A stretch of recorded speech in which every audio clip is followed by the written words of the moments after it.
¿Qué es este proyecto? Forasteros es una intervención en proceso para el vestíbulo del museo que evoluciona cada semana. Es una conferencia cada semana, una película, una imagen y una historia y 2 obras plásticas que acompañan y nos permiten poner sobre la mesa el tema de la migración. La migración, ¿qué es? ¿Cuáles son sus causas? ¿Cómo cambia? ¿Cómo nos afecta? Los migrantes, ¿quiénes son? ¿Por qué se van? ¿Por qué nos intimidan? ¿Por qué nos afectan?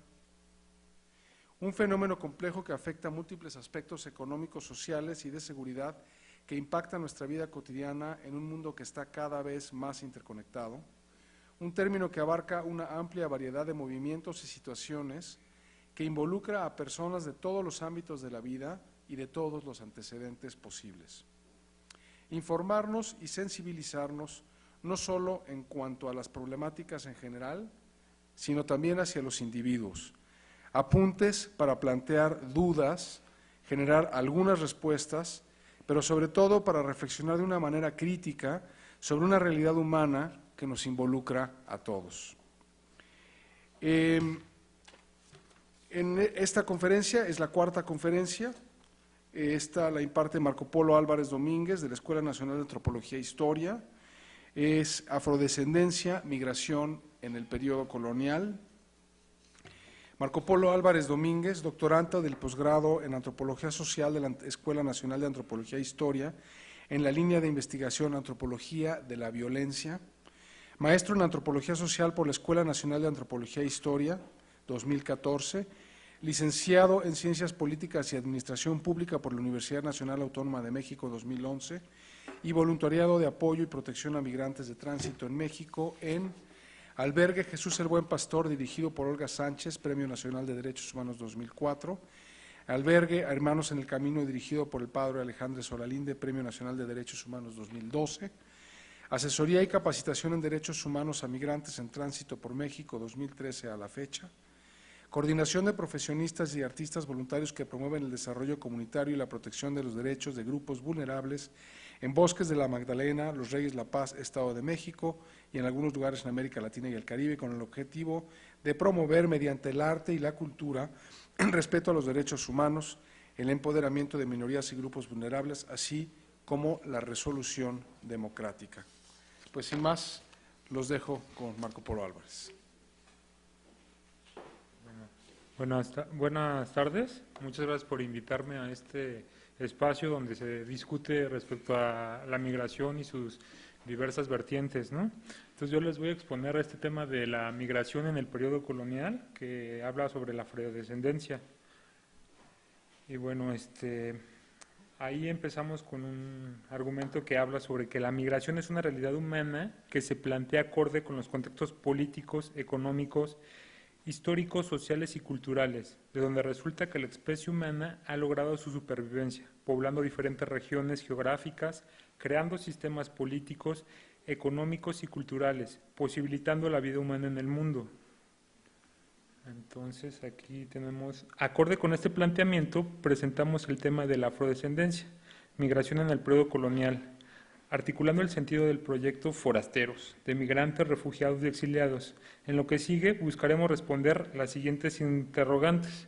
Entonces aquí estas interrogantes van a explicar qué es, o sea, este tipo de migración qué es, cuáles son sus causas, cómo se ha transformado en el tiempo y cómo ha impactado cultural y socialmente. Y bueno, ya en lo particular hablamos de... Ah, sí, ¿verdad? Perdón. A ver, objetivos generales sería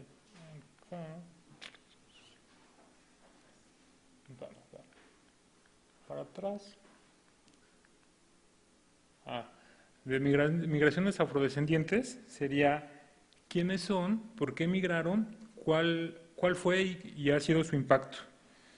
Entonces, ahora señalamos la importancia de adentrarnos en el tema de la afrodescendencia y su relación con la migración en el periodo colonial, la cual radica en caracterizar el presente, así como entender los procesos contemporáneos y las formas de descripción de la afrodescendencia y su relación con la migración en el periodo colonial. Entonces, aquí planteamos objetivos generales para irle dando orden al tema y ir viendo qué es lo que vamos a repasar, que sería el tema de definir el contexto político, social, económico y cultural de la colonia en la Nueva España y explicar los procesos migratorios internos y externos de la época colonial.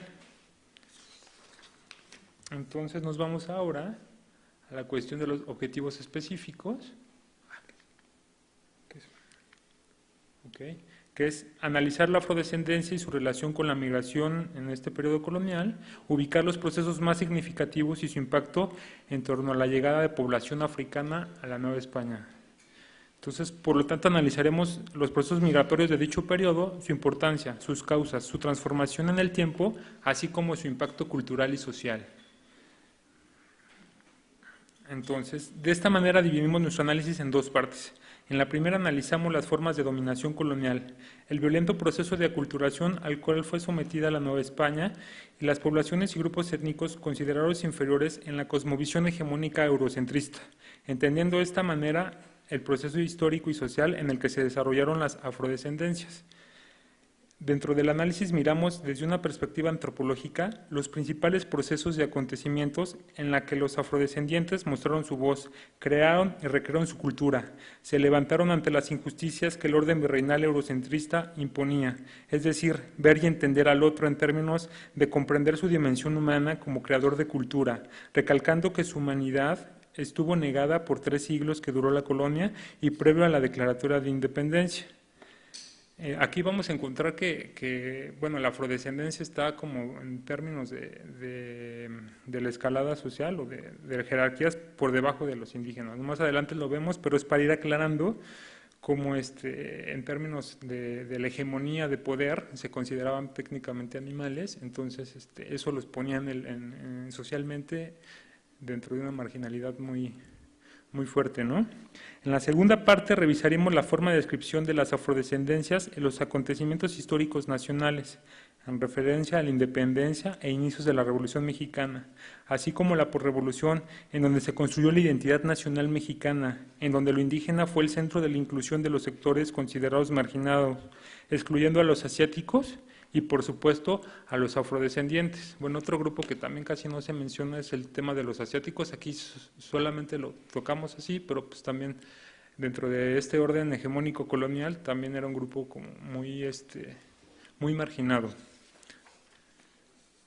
Ya revisadas las formas de poder colonial y su ejercicio hacia los sectores y grupos dominados, presentamos otro punto de vista, en donde desde una perspectiva antropológica llegamos al entendimiento, importancia e impacto que ha tenido la migración africana, haciendo mención de sus principales aportes, entendiendo la riqueza que la afrodescendencia trajo consigo.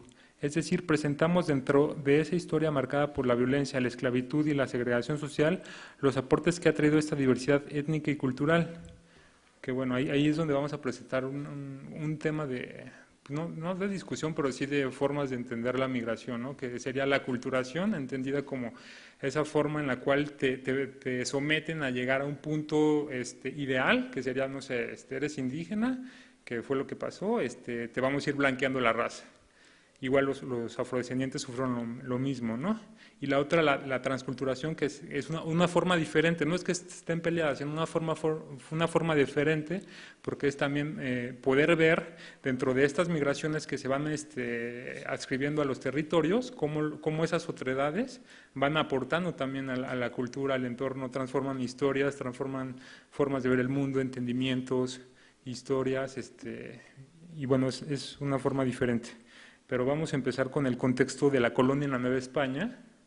Aquí es para acá, perdón. Entonces, como punto de partida nos ubicamos en el periodo espaciotemporal de la colonia, que comprende los siglos XVI al XVIII, que es 1500 a 1800.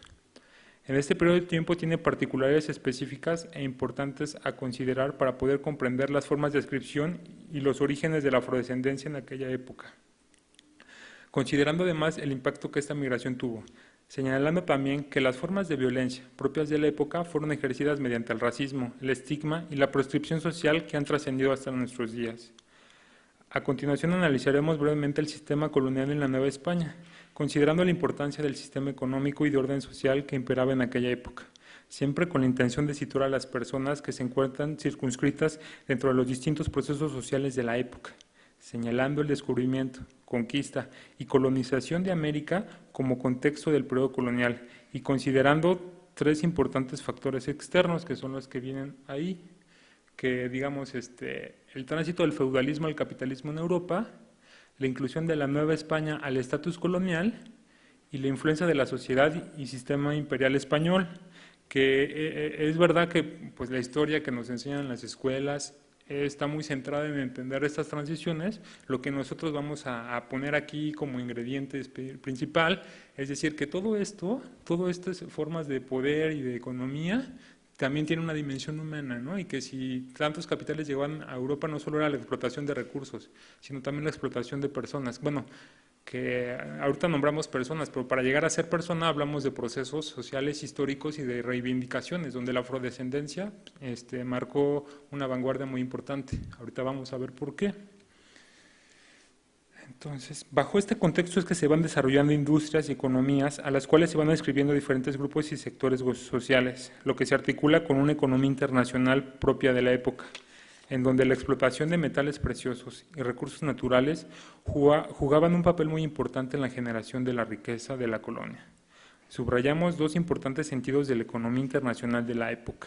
Los primeros capitales nacieron no de la producción, sino de la expropiación de los pequeños productores del campo, el pillaje de los fondos de los empréstitos públicos, pero sobre todo del saqueo de los pueblos coloniales de 3 continentes. Entonces, esta es una forma de entender el contexto internacional de la época y que sí había una Europa que estaba explotando recursos y personas de otros continentes, ¿no? Que sería América, África y Asia. La acumulación originaria de capital tuvo por teatro un vastísimo escenario. El producto excedente arrancado a los pobladores de las colonias se transformó en capital y fue invertido en la compra de fuerza de trabajo asalariada, allí donde las condiciones sociales y económicas estaban maduras. Con esto hacemos hincapié en que el orden económico colonial se basaba en gran medida en el comercio y la navegación. Hay que mencionar además que las empresas monopólicas comenzaban a jugar un papel determinante en la concentración capitalista. Las colonias brindaban a las nuevas manufacturas que brotaban por todas partes mercado para sus productos y una acumulación de capital intensificada gracias al régimen de monopolio de mercado y una acumulación de capital intensificada. El botín conquistado fuera de Europa mediante el saqueo, la esclavización y la matanza refluían en la metrópoli para convertirse en capital. Enrique Semo señala de esta manera que el triunfo del capitalismo en países solo es posible gracias al saqueo de otros. Nosotros agregamos que en dicho saqueo se encuentran involucrados aquellos sujetos que representaban esas identidades subalternas y que en el caso de la afrodescendencia es un grupo multiétnico que fue socialmente marginado en la cosmovisión hegemónica del sistema social colonial. Entonces aquí tenemos lo de la perspectiva del negro, que digamos a mí no me gusta mencionarlo así, pero así vienen las referencias. El negro como actor social fue identificado desde un principio a partir de dos paradigmas ideológicos hegemónicos. Por un lado, desde la concepción darwinista, fundada en los elementos propios de la teoría de la evolución de las especies, y por otro lado, desde las ideas provenientes de la voluntad divina, ambas fundamentadas en la justificación de la superioridad racial basadas en las diferencias establecidas a partir del fenotipo. Bueno, continuando con nuestro análisis del contexto colonial, agregamos que América contribuyó al desarrollo del capitalismo en Europa con la explotación inaudita de su población, con el trabajo no retribuido de ésta. Este es uno de los principales motivos por los cuales el sistema capitalista colonial definió la posición internacional de cada país, su desarrollo y su formación socioeconómica, así como el orden social y cotidiano, el cual se desenvolvía mediante valoraciones sociales y sistemas de creencias, que tenían como eje un eurocentrismo en el que existían sectores sometidos al orden hegemónico colonial, en primer lugar, los indios, ¿no? Que son quienes vivían subordinados en un proceso de aculturación mediante la evangelización. Existían otros grupos más marginados, como es el caso de asiáticos y afrodescendientes, que ya lo habíamos señalado, y que eran sometidos a la esclavitud, así como a condiciones de precarización y marginación social, pero que por otro lado su fuerza de trabajo era empleada en las principales industrias que potencializaban la explotación de recursos, y donde su vida y su condición humana eran anuladas por la cosmovisión hegemónica eurocentrista propia de la colonia.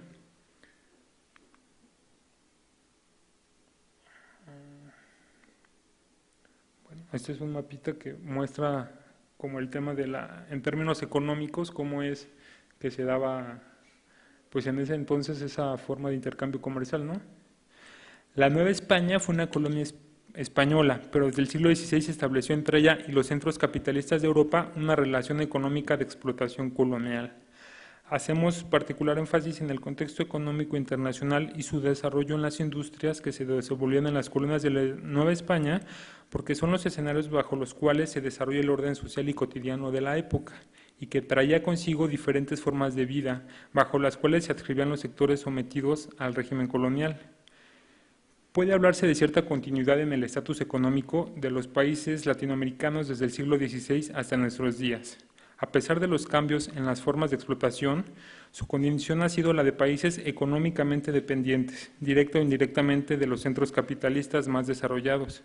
A consecuencia de ello, han funcionado durante 4 siglos procesos de extracción de excedente, descapitalización, hipertrofia de los sectores de exportación y bloqueo del desarrollo industrial, que esa es una forma también de explicar lo que se considera como subdesarrollo, ¿no?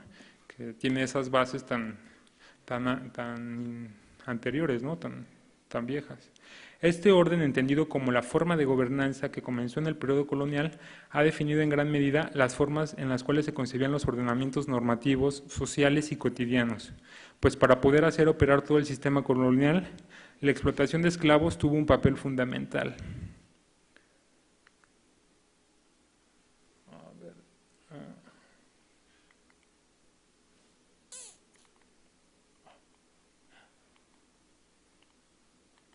Ahí está.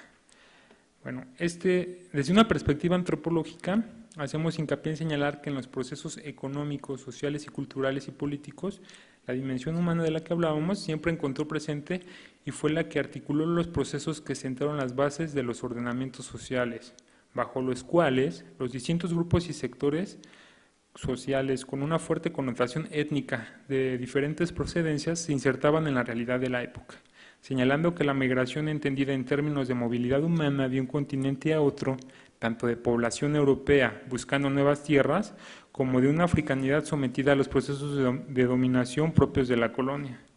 Dicho de otra manera, los procesos migratorios tuvieron un papel clave en la época colonial, tanto para el sistema de dominación y explotación, como para la creación y reinvención de nuevos entendimientos del mundo, que han venido a resignificar territorios, países, épocas, culturas y versiones de la historia. Habría que decir también el papel que jugaban las afrodescendencias en la Nueva España, puesto que su historia colonial nos remonta a estructuras de dominación que no pueden pasar por alto en lo que respecta al análisis de su historia y por ende entender las lógicas migratorias propias de la época. Aquí tenemos que con el colonialismo en América, España hizo del comercio de esclavos manejado por traficantes, principalmente portugueses y británicos. Los esclavizados eran introducidos en grandes bodegas ubicados en los puertos de África Occidental y luego eran trasladados a los navíos que por diversas rutas los llevarían a América. Y aquí les vamos a presentar unos mapas. Bueno, esta es como toda la ruta de la trata, de donde venían todos los esclavos, todo el tráfico.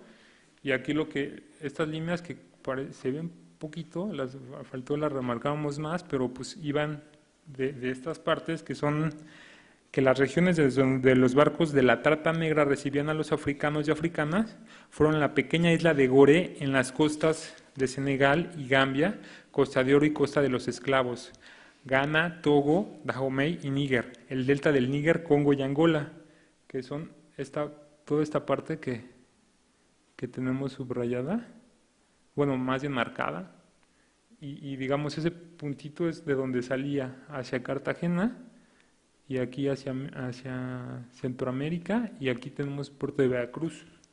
Nigeria, ¿no? Nigeria, pero es en África, ¿no? Sí, creo que la tenemos ahí. Ajá, sí. Entonces, bueno, ese mapa digamos, un amigo que a lo mejor nos está escuchando y hacer un abrazo porque me ayudó a hacer ese mapilla. Y bueno, aproximadamente 13 millones de africanos fueron trasladados al Nuevo Mundo. De ellos y ellas, 1.500.000 africanos fueron introducidos a Hispanoamérica entre 1521 y 1865. Se calcula que por el puerto de Cartagena de Indias, en el actual Caribe colombiano, ingresaron entre 1585 y 1640 alrededor de 89.000 esclavizados y entre 1640 y 1850 aproximadamente 41.000. Que aquí hay que mencionar algo, o sea, como la migración era un tema pues sí estaba legalizada, porque ahora ya no puedes esclavizar, ¿no? Entonces el tema es que el Estado cobraba un impuesto. Entonces, este es el dato que hay de los registros, ¿no? También nosotros como estudiosos de la migración siempre ponemos en este tipo de migraciones como el cuestionamiento respecto a los que no están contados, porque también había mucho contrabando, ¿no? Con el tema de evitar ese pago, ¿no? Por ejemplo, luego si había una enfermedad que mataba a ciertas poblaciones, pues había cierto tráfico ilegal que reponía eso, ¿no? O sea, ciertas prácticas que evitaban ese pago. Entonces, al entrar en esa ilegalidad, pues no estaban registrados, ¿no? No había esa forma y los invisibilizaron, no los conocemos, pero sí los nombramos. Entonces, el tráfico de esclavos negros era una realidad normalizada en el periodo colonial, pues la explotación de las zonas del nuevo continente y por ende de sus recursos naturales se planteaban como el ejercicio de la hegemonía de Europa sobre la recién descubierta Nueva España.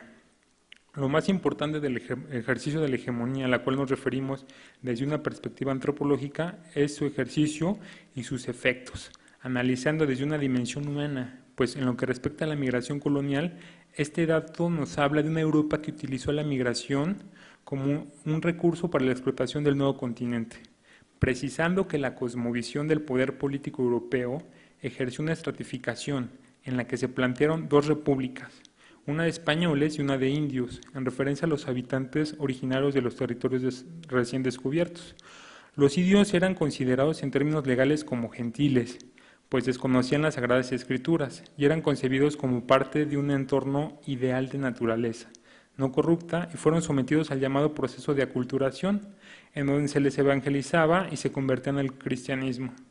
Por supuesto que la población negra afrodescendiente se encontraba mucho más marginada que la población mal llamada indígena, puesto que la población africana, por el contrario, era vista desde los años 1400 como objetos, es decir, mercancías, a través de la esclavitud, destacando que los indígenas en América, al ser considerados gentiles de sangre pura y vasallos de la corona, se distinguían de la población africana esclavizada, a quienes se les asociaba con el barbarismo y por tanto contaminados por una cultura musulmana.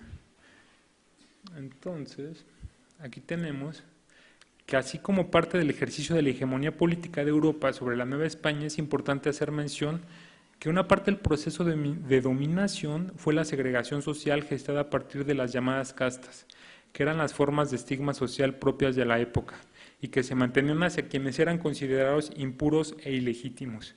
En lo que respecta a la afrodescendencia, era considerada como parte de estas castas, señalando que este término era tan peyorativo que se asociaba con un tipo de relación sexual, asimilada al animal y mantenía una fuerte estigma sobre la descendencia.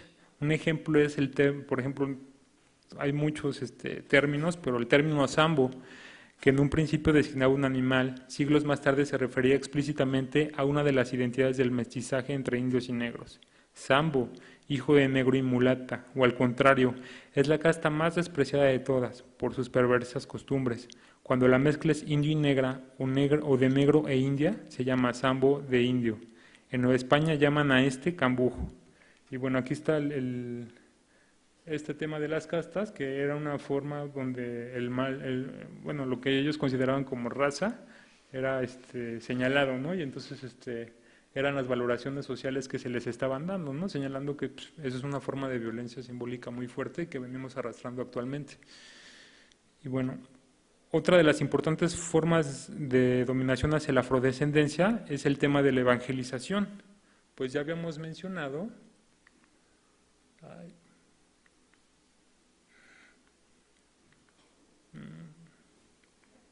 Aquí está la evangelización.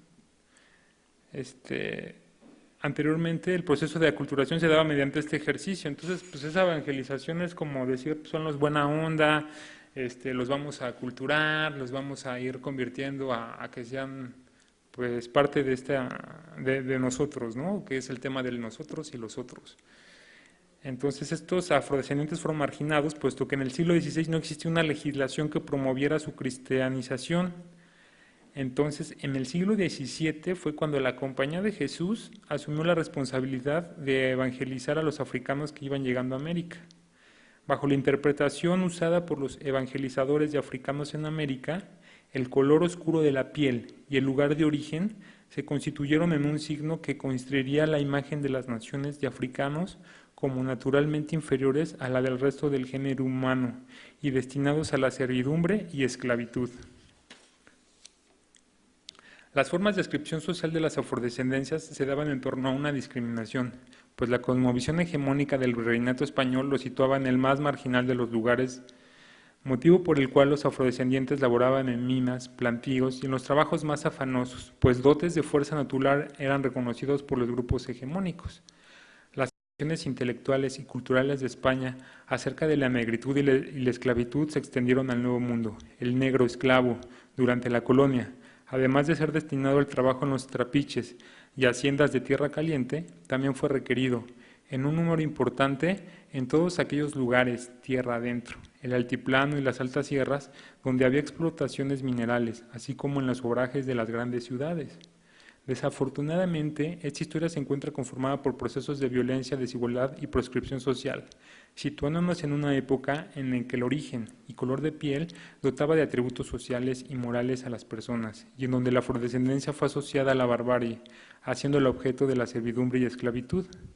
Una vez efectuada la introducción del negro en las distintas regiones de la colonia, las autoridades coloniales de la Nueva España dictaron todas aquellas leyes y disposiciones que le facultarán mantener una situación de hegemonía sobre los grupos mayoritarios de población, y trató de enclaustrar a su propio grupo, conservándolo incontaminado, tanto en lo biológico como en lo cultural, para guardar la pureza de su sangre. Se prohibió el matrimonio con negros y se creó un clima propicio para evitar el matrimonio con los indios. No obstante, y por más que se intentase a toda costa evitar las mezclas raciales, los constantes intercambios culturales conducirían inevitablemente al establecimiento de redes y relaciones de parentesco, aunque en casi todos los casos, estas se llevarán a cabo en condiciones de clandestinidad.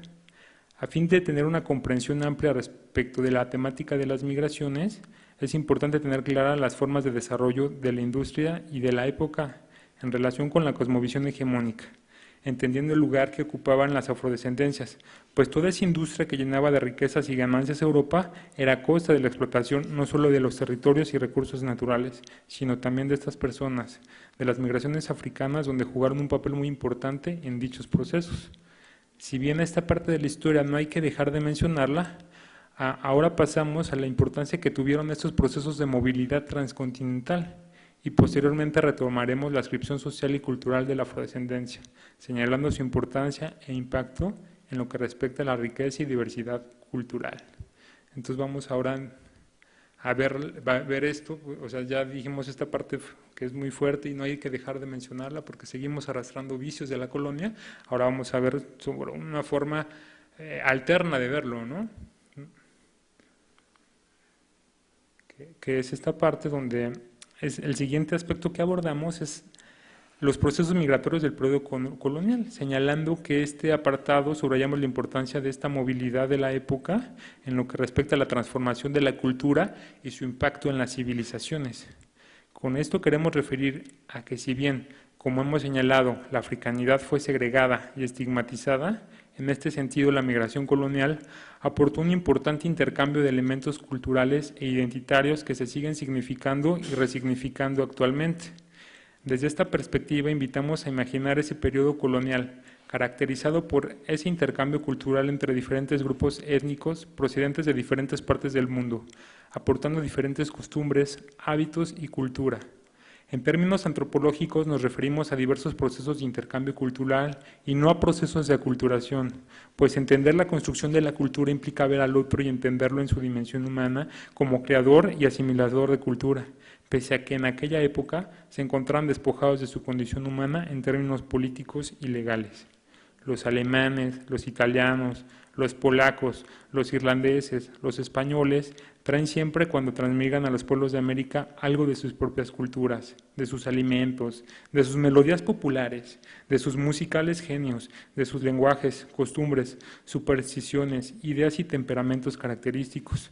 Todo cambio de cultura, o como diremos desde ahora en adelante, toda transculturación es un proceso en el cual siempre se da algo a cambio de lo que se recibe.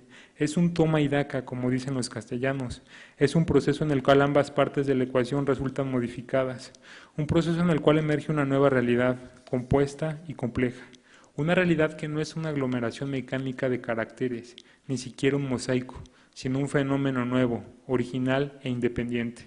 Para describir tal proceso, el vocablo de latines raíces transculturación proporciona un término que no contiene la implicación de una cierta cultura hacia la cual tiene que tender la otra, sino una transición entre dos culturas, ambas activas, ambas contribuyendo con sendos aportes y ambas cooperantes al advenimiento de una nueva realidad de civilización.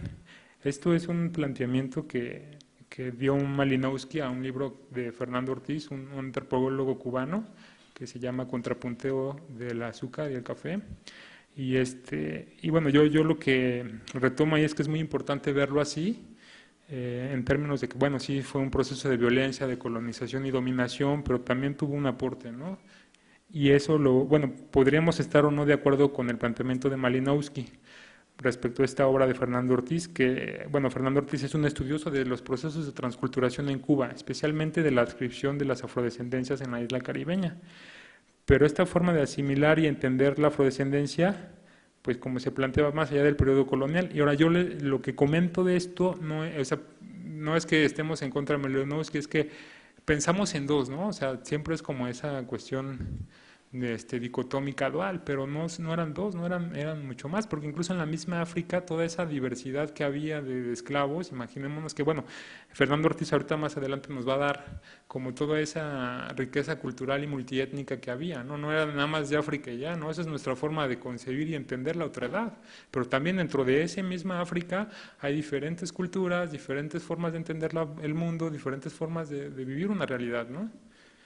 Y bueno, desde esta perspectiva en el análisis consideramos poner el énfasis en ambos lados del contacto y considerar los procesos migratorios transcontinentales de este periodo colonial de la Nueva España en el marco de esa transculturación, entendiendo que distintos elementos culturales se funden transformando los contextos de vida social, cultural y cotidiana, y por ende creando nuevas culturas y formas de entender, concebir y crear la realidad mundana.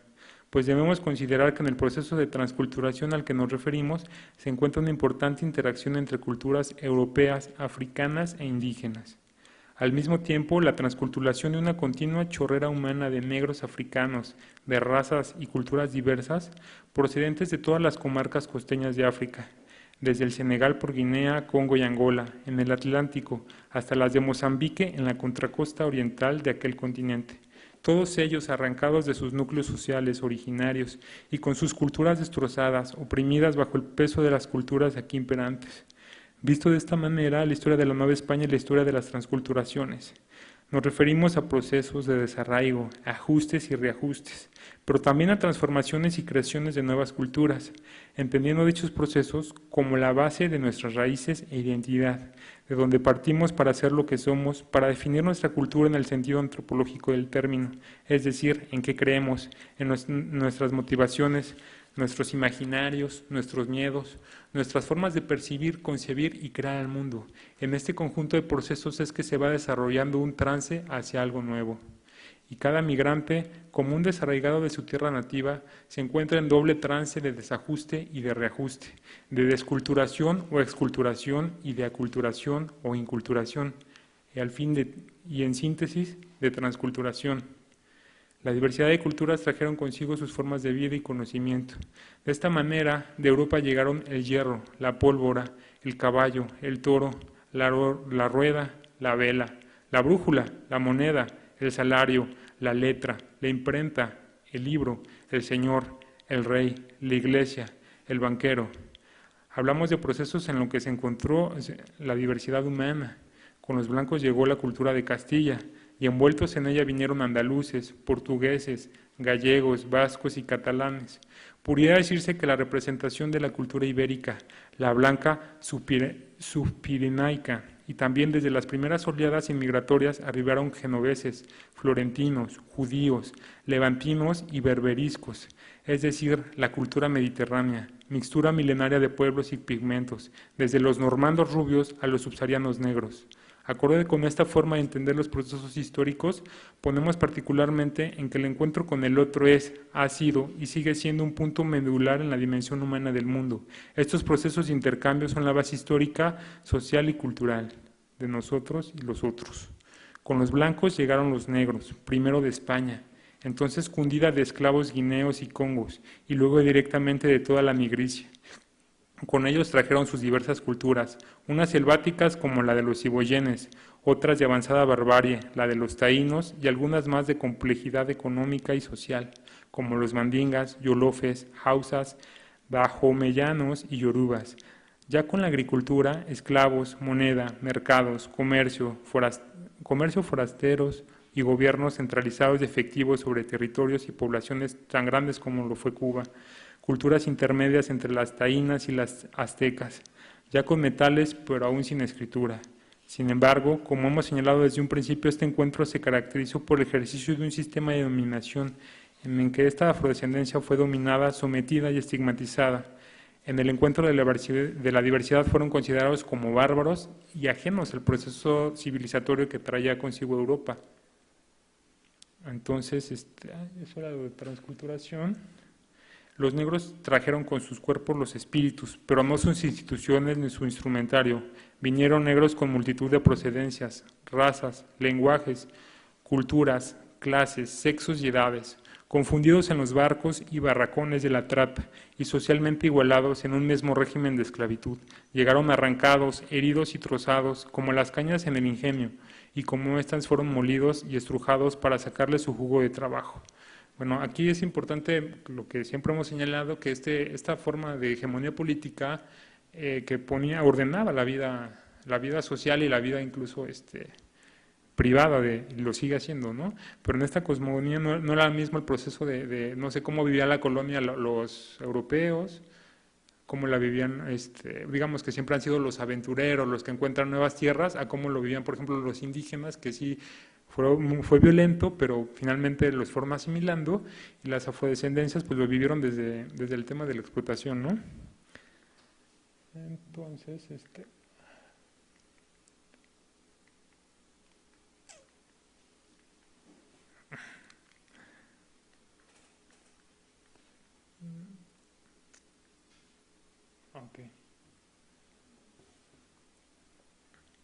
En este intercambio de flujos humanos y culturales, la afrodescendencia se escribía de esos procesos de orden colonial de una forma muy diferente al que lo hacían los eurodescendientes, puesto que en este proceso histórico la hegemonía era ejercida de forma tal que la diferencia y la diversidad tanto cultural como sociobiológica eran concebidas como inferiores, y por ende esta forma de entender y concebir esa otredad fue una forma de asimilación del poder, la cual a su vez legitimaba socialmente las condiciones en las cuales vivían y sobrevivían las afrodescendencias.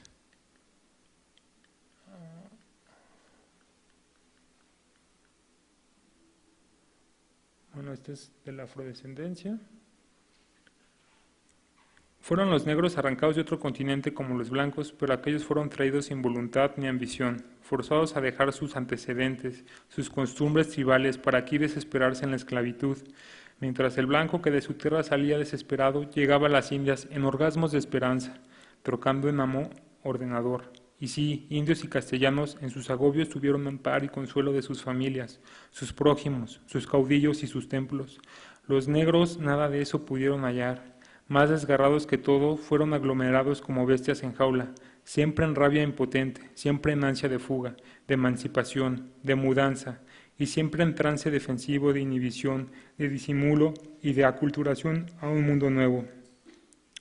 Definitivamente los procesos de aculturación, arraigo y nuevo arraigo fueron muy diferentes para la diversidad social, étnica y genérica hacia la asimilación de la Nueva España, señalando que esa transculturación significó la forma en la cual los procesos sociales y cotidianos se desenvolvían en una época en la que trajeron consigo, por un lado, la pérdida y desarraigos culturales precedentes, y por otro se generaron nuevas adscripciones identitarias y culturales que explican los acontecimientos históricos, luchas sociales que significaron destellos de libertad, justicia y una reivindicación de quienes fueron sometidos en el orden social colonial.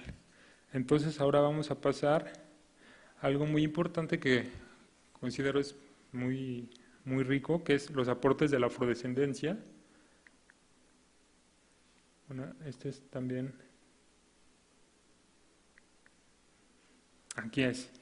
Bueno, una de las grandes problemáticas en el tema de las afrodescendencias es que al haber sido marginadas y proscritas, sufrieron una invisibilización de su existencia, de su historia, de sus costumbres, de su cultura. Fueron callados y anulados, por lo que su evidencia documental es poca, señalando además de que la forma de sobrevivir en el contexto de la dominación colonial fue por un lado la asimilación al mestizaje y por otro lado fue vivir en los guetos del cimarronaje, en palenques y quilombos, que eran aquellas comunidades alejadas del dominio español y en las que se formaban comunidades libres y autónomas, donde se generó toda una resistencia cultural en que la libertad fue el elemento identitario que lograba la cohesión en dichos grupos, donde se practicaba la fuga y se exaltaba la resistencia. En este contexto es que enunciamos los principales aportes de la afrodescendencia, entendida como aquellas personas descendientes de poblaciones africanas que fueron víctimas de esclavización transatlántica, hacia una tierra ajena a ellos en condiciones de esclavitud, hacia un entorno de dominación europea, en donde dichas poblaciones, en algunos casos muy significativos, plantearon luchas de reivindicación de derechos y libertades, haciendo de esta manera aportes a la historia de, sería de la región. Yo señalaría también que incluso de la humanidad por el tema de la abolición de la esclavitud y bueno, muy particularmente al tema de nuestro país, de México, ¿no? Y en donde indiscutiblemente esas condiciones de esclavitud, de marginación y estigma social, han estado marcando a la afrodescendencia, pero también han sido como luchas reivindicativas. Entonces aquí tenemos la cuestión de la revolución ahí, no, fue la independencia de Haití, ¿no? Entendida como un movimiento revolucionario. Entonces ahí está su líder, Toussaint Louverture, que liberó a los esclavos afrodescendientes. Y en 1804 tenemos que Jean-Jacques Dessalines decretó la república en Haití. Y a nivel continental es importante señalar este movimiento de independentista en un territorio de afrodescendientes que se dieron a la tarea de mostrar su capacidad de organización social, cortando las cadenas de la opresión colonial y de la esclavitud, ¿no?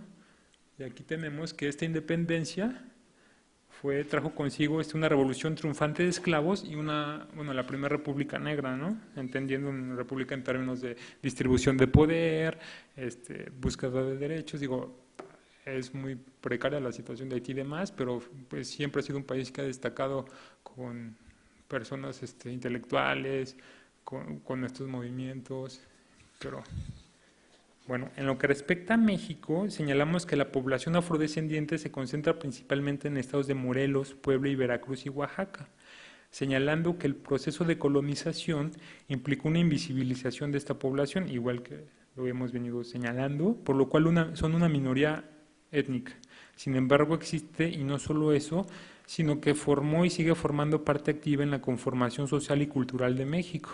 Un punto muy importante a considerar en lo que respecta al reconocimiento de la africaneidad como parte constitutiva de la sociedad de la Nueva España y por ende del México independentista, revolucionario y contemporáneo, es que gran parte de los mexicanos que lo saben han sido educados y creados en un contexto de autonegación, de exclusión y discriminación en el que la raza negra ha sido considerada como la mala y por ende despreciada, lo que explica por qué rechazan su ascendencia africana para reivindicar los no africanos, las raíces indoespañolas. Así el negro ha contribuido en la creación de la llamada raza cósmica, que es el concepto que traía Vasconcelos, ¿no?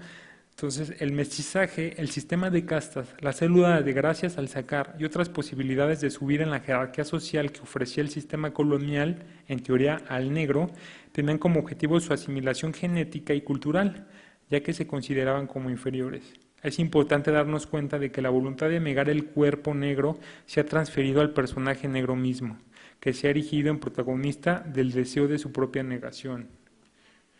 Bueno, y en lo que respecta igual a México, mencionamos aquí el caso de Juan Garrido, que fue quien introdujo el trigo a México, que cuenta la leyenda que era un soldado de Hernán Cortés y que, bueno, le dieron un solar que es un terreno y que puso 3 granos y se dio ahí más trigo, ¿no? Pero bueno, más allá de digamos, como el mito y demás, pues fue un aporte hacia la cuestión alimentaria en este país, y un líder que es importantísimo. Tenemos a Gaspar Yanga.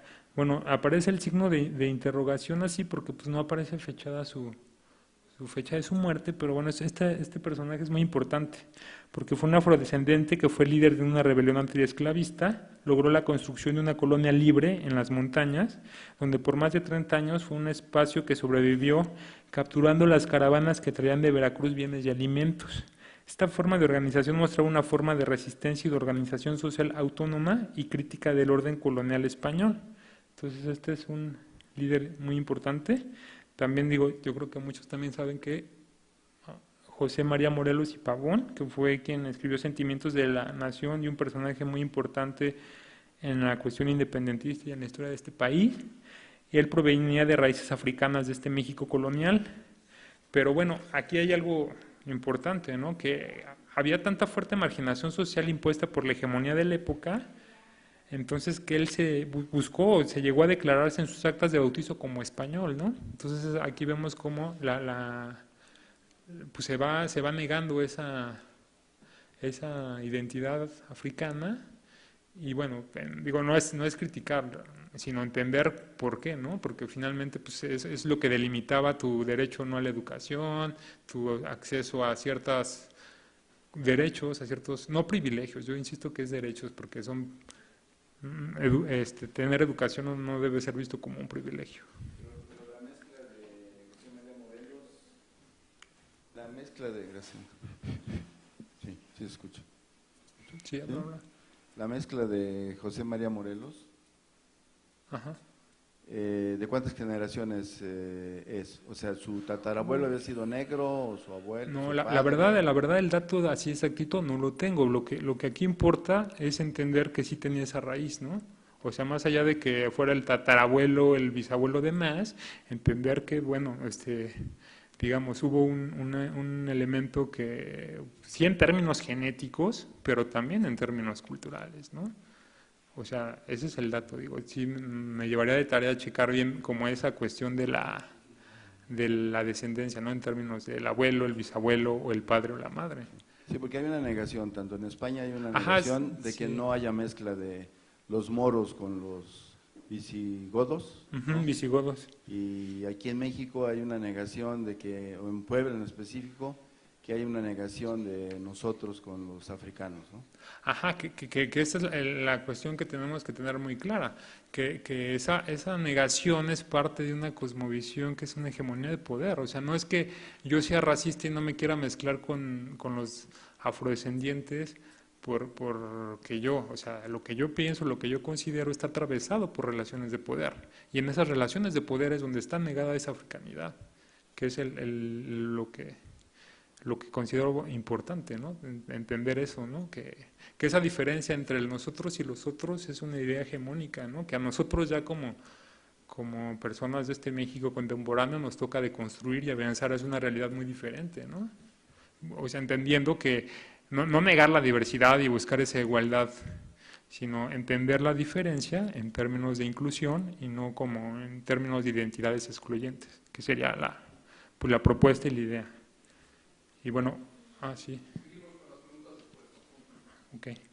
Otro importante mexicano de afrodescendencia fue Vicente Guerrero, Y bueno, él es muy importante porque abolió la esclavitud el 15 de septiembre de 1859, fue el segundo presidente de México y primer presidente afromexicano.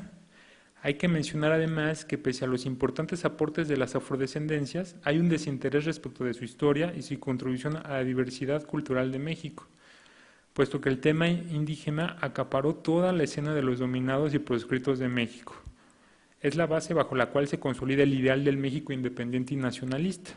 La violencia colonialista colocó a las afrodescendencias en los estratos inferiores de la sociedad, señalando que esa dominación ha sido interiorizada y proyectada hacia la normalización de violencias.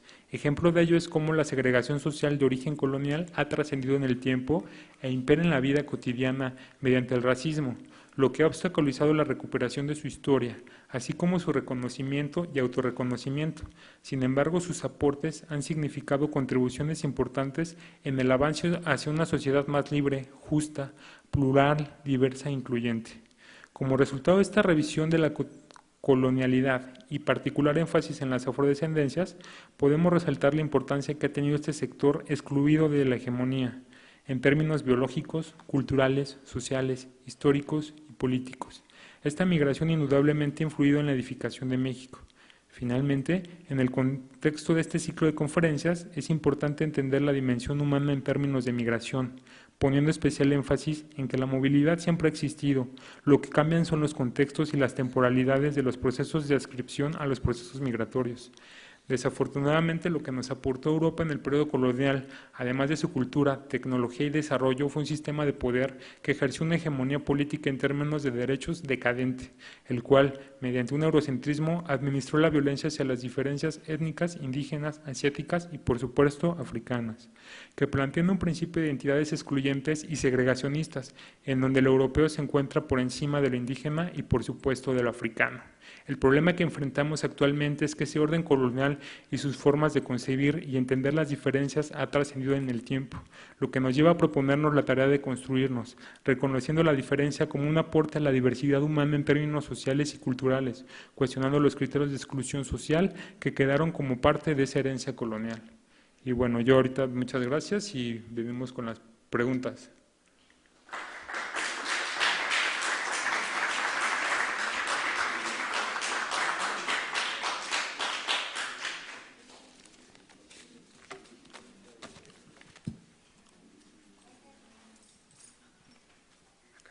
Hola, buenas tardes. Hola. Solo, más que una pregunta, es un comentario. Sí. Cuando hablaste acerca de los modos de resistencia, que uno de ellos era la creación de... ¿La qué, perdón? Los modos de resistencia, bueno, mencionaste la cuestión de las comunidades cimarronas, Sí. que se dieron a lo largo de todo el territorio americano, pero también mencionaste la cuestión de la resistencia por medio de la civilización del mestizaje.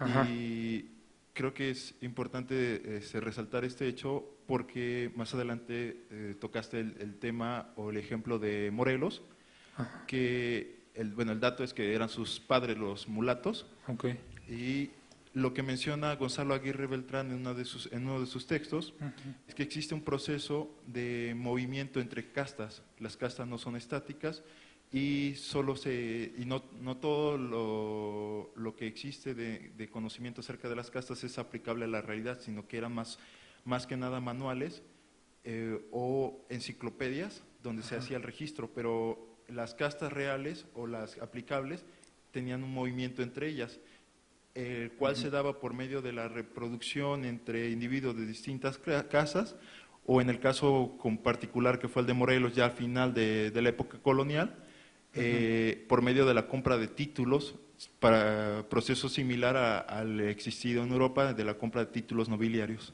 Bueno, solo ese es el pequeño comentario. Ok, gracias. Bueno, aquí la idea era, efectivamente, no es criticar a quien se asimilaba ni exaltar al modo de resistencia, sino era entender cuál era ante esa hegemonía de poder, cómo era la forma de vivirla, ¿no? Desde esa africanidad. Y bueno, gracias por aportar al tema de las castas, de que no son estáticas, pero aquí lo importante es entender que esa necesidad o ese criterio de crear esas castas es una cuestión social. O sea, se decidió desde la hegemonía del poder político colonial que eso va a existir. Y en términos de migración, pues es una forma de generar un estigma, ¿no?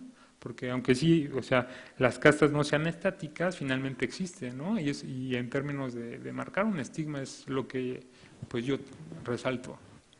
Pero gracias por tu comentario.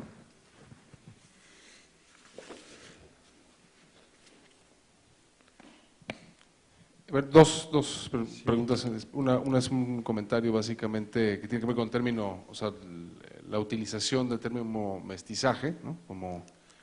Como un término que está más vinculado a una estructura de pensamiento de la mitad del siglo XX, y a la idea de Vasconcelos, ¿no? Y quizás que el término preciso que tú usas de transculturación es más pertinente en términos, claro. Porque no es, el mestizaje en realidad no existe, claro. Es un término que implica racismo de antemano por claro. La utilización del mismo, la confluencia cultural es otra cosa. Claro. Pero la pregunta que te haría específicamente es, dentro de la investigación que has estado haciendo con respecto a la afrodescendencia en México y que estás trabajando esta parte del periodo colonial, esta parte donde es medio escondida, todo es por debajo, pero digamos que toda esta parte de la negación de la África como continente, sino la África como la concepción solamente del negro, sin hacer diferencias culturales. Mi pregunta es si dentro de la investigación encontraste alguna diferenciación entre tipos de negros o si exclusivamente se utilizaba, o sea, si digamos, esta categorización de capital tenía diferencias en términos de razas de negros o no. Pues el que yo vi que sí lo trabaja, pero no en México, bueno, Aguirre Beltrán es un discurso fundante de la africanidad en México. Y también el que es importantísimo es Fernando Ortiz, porque él sí te explica como de dónde venían y incluso un mapeo de Cuba de cómo en qué regiones se van ciertas culturas étnicas.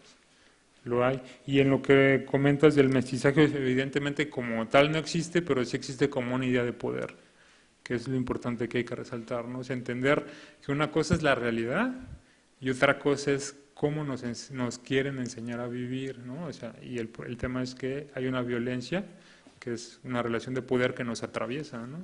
Al ser diferentes. Bueno, en tu charla, que no la vi completa, pero lo que alcancé a ver es que también se hablaba en buena parte de ella de la forma en la que, digamos, esa componente genético afro se expresa. Pero, pues también de algunos años para acá nos hemos dado cuenta que prácticamente pudiéramos todos tener material genético de distintos conceptos de raza, por ejemplo, ¿no? Y cómo ahora la antropología está integrando esa perspectiva o esa información. Que digamos, ha sido negada en términos de esa idea del mestizaje, ¿no? Pero lo que mencionas es cierto, o sea, ahorita estamos como viendo, ya hay muchas investigaciones de africanidad, de afromexicanos, y por ejemplo, en la costa de Guerrero, ahorita está surgiendo mucho, y el tema es que, y eso que tocas es cierto, o sea, como las ciencias como la biología, como la antropología física, pues nos pueden llevar a no negarnos, ¿no? O sea, y de una forma muy objetiva, ¿no? Que sería, pues sí, ese tema de los genes y ver que sí existe esa africanidad, ¿no? Ya nos tocaría a nosotros lo social, ¿no? Trabajar esa diversidad en términos de inclusión, que es como la idea. Y reconocer esos aportes, ¿no? No solo en lo biológico, también en lo histórico, lo político, y me faltó mencionar, pero incluso lo deportivo, ¿no? Que es algo muy importante. Sí, aquí nada más es aumentar un poquito los comentarios con respecto a esto que preguntaba Rafael. Y bueno, por ejemplo, recordemos aquí en los archivos del municipio, algunos documentos no te dicen exactamente si tenía ciertas características, ¿no? No hay un censo, pero sí en los documentos, sobre todo en los testamentos o en los inventarios, había 3 cucharas, un negro, en fin, y sí te dicen algunos nombres, que era esclavo negro que viene de Ghana y es casado y es fuerte y te sirve para el trabajo. Entonces hay como ciertos datos ahí que pues, se pueden encontrar directamente en los documentos aquí en el archivo. Y un caso me parece extraordinario, que es del 17, del 18, no recuerdo, es el caso de esta mujer, María Estefanía, Gloria Estefanía, que es una mulata libre, que firma los documentos y que se encarga de ahora, digamos, lo que podríamos mencionar actualmente como la concesión de la basura. Ella pide, incluso hay un proceso muy largo en donde varios años es la encargada y pide además también esclavos para que la ayuden en este proceso de la limpia de la ciudad. Entonces, bueno, pues es un dato ahí que queda, es un texto publicado, entonces bueno, también se puede conseguir fácilmente. Ah, ok.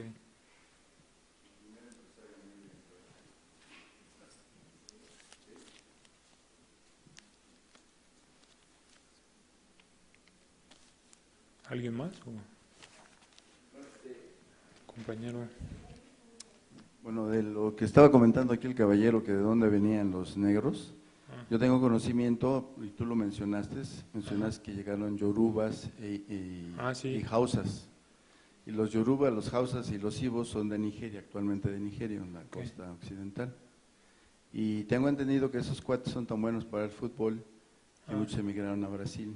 Ah, claro. Y muchos en Cuba, y allá se practica la santería. Ah, claro. Y La cuestión religiosa, de viene. otra forma.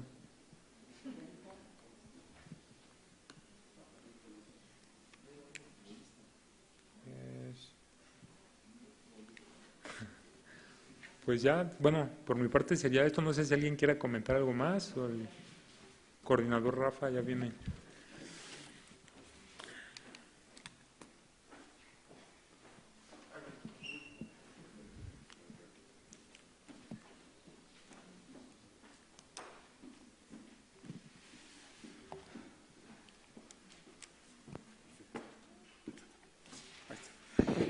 Pues muchas gracias. Como siempre, el proyecto tiene siempre esta propuesta, en realidad, de empezar a generar estas preguntas, empezar a generar estas dudas con respecto a los procesos que implican a la migración. En la conversación que tuvimos en la entrada, Marco Polo usó una frase justo antes de entrar, que es una frase que después está mencionada en la conferencia, que es que tiene que ver, que dice el ser humano es migración. O sea, que no hay manera de entender el fenómeno de la generación del hombre, de la cultura y de todo lo que implica ser humano, sin considerar la migración como una condición intrínseca de movimiento y de la condición humana, ¿no? Que me parece que es muy interesante. Curiosamente, este sábado vamos a presentar una película muy extraña que se llama Volver la Vista, que es una película de un cineasta austriaco sobre migrantes austriacos en México y migrantes mexicanos en Austria.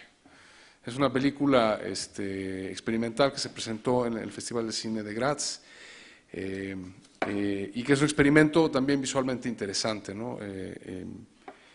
Él ha trabajado otro proyecto que probablemente presentemos al final, que se llama Los 5 puntos cardinales, que también es una dualidad entre 3 valles y 3 vallecitos en Kansas, que son como 2 colonias, que son pueblos hermanos. Marco Polo recomendó la película, una película que se llama El derecho de nacer, que es una película de los 50 sobre la afrodescendencia en México, y que de hecho creo que la vamos a poner en el programa.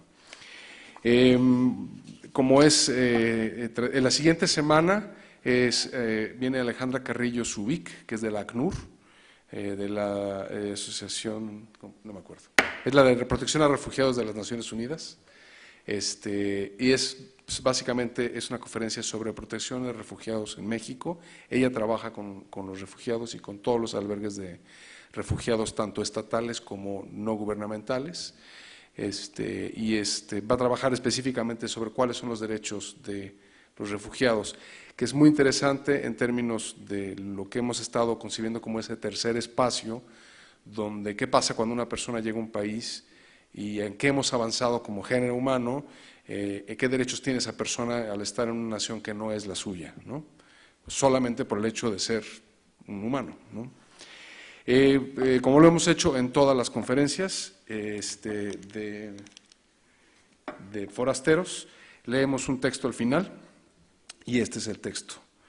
24 de mayo 2018, hoy 1030 días del caso de las 5 de la Narvarte, 45 meses de la desaparición de 43 estudiantes en Ayotzinapa, 9 semanas de la desaparición de 3 estudiantes de cine en Guadalajara, 8 meses del feminicidio de Mara Castillo en Puebla, un día más en el que se están matando y desapareciendo amigos, amigas, colegas, vecinos, familiares, desconocidos, en fin, personas.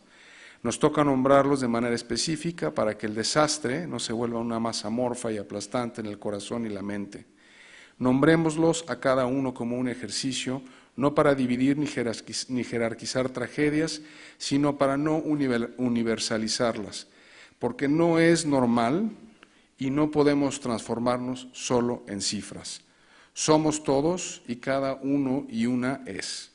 Por ello, hoy nombraremos a otros 3 de los estudiantes asesinados de la Normal Rural de Ayotzinapa, Guerrero, y sus nombres son Bernardo Flores, Carlos Iván Ramírez Villarreal, Carlos Lorenzo Hernández Muñoz.